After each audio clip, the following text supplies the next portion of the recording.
बहुत समय पहले हिमालय की गोद में स्थित एक छोटे से राज्य में चंद्रकिरण नाम की एक सुंदर और बहादुर राजकुमारी रहती थी। उसके साहस और ज्ञान की चर्चा पूरे राज्य में थी। चंद्रकिरण न केवल सुंदर थी, बल्कि वह घुड़सवारी, तीरंदाजी और युद्ध कला में निपुण थी।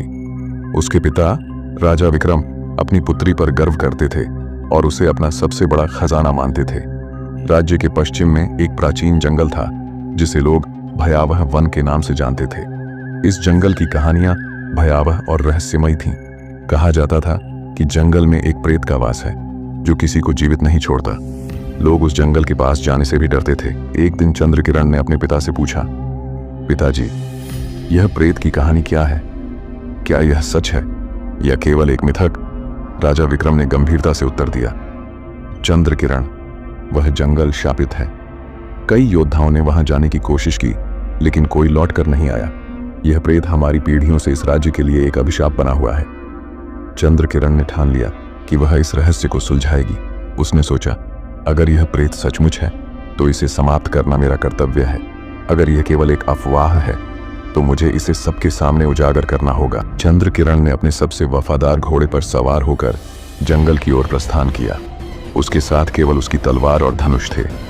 जैसे ही वह जंगल के करीब पहुंची, घना कोहरा चारों ओर फैल गया। पेड़ों की शाखाएं अजीब तरह से झूल रही थीं, मानो उसे रोकने की कोशिश कर रही हों। जंगल के अंदर अजीब सी खामोशी थी।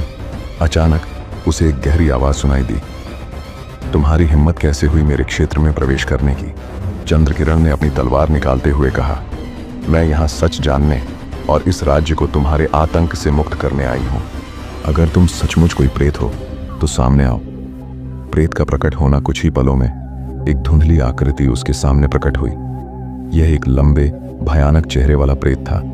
उसकी आंखें अंगारे की तरह जल रही थीं और उसकी आवाज गड़गड़ाहट जैसी थी। तुम्हें अपनी जान की परवाह नहीं? उसने पूछा। चंद्रकिरण ने साहस से उत्तर दिया, मैं अपने राज्य और प्रजा की रक्षा के लिए अपना जीवन समर्पित करने के लिए तैयार हूं। अगर तुम सच में शक्तिशाली हो तो मुझे रोक कर दिखाओ। प्रेत का राजा प्रेत ने मुस्कुराते हुए कहा, बहुत साहसी हो राजकुमारी, लेकिन यह केवल साहस की परीक्षा नहीं है। जो इस जंगल में आता है उसे 3 चुनौतियों का सामना करना पड़ता है। अगर तुम सफल हो गई तो मैं इस जंगल को छोड़ दूंगा, लेकिन असफल होने पर तुम्हारी आत्मा हमेशा के लिए मेरी होगी। चंद्रकिरण ने स्वीकार किया, मैं तुम्हारी हर चुनौती का सामना करूंगी। ज्ञान की परीक्षा प्रेत ने एक प्राचीन पहेली पूछी, एक ऐसा स्थान बताओ जहां हर जीव आता है पर वहां से कोई लौटता नहीं। चंद्रकिरण ने कुछ देर सोचा और फिर उत्तर दिया,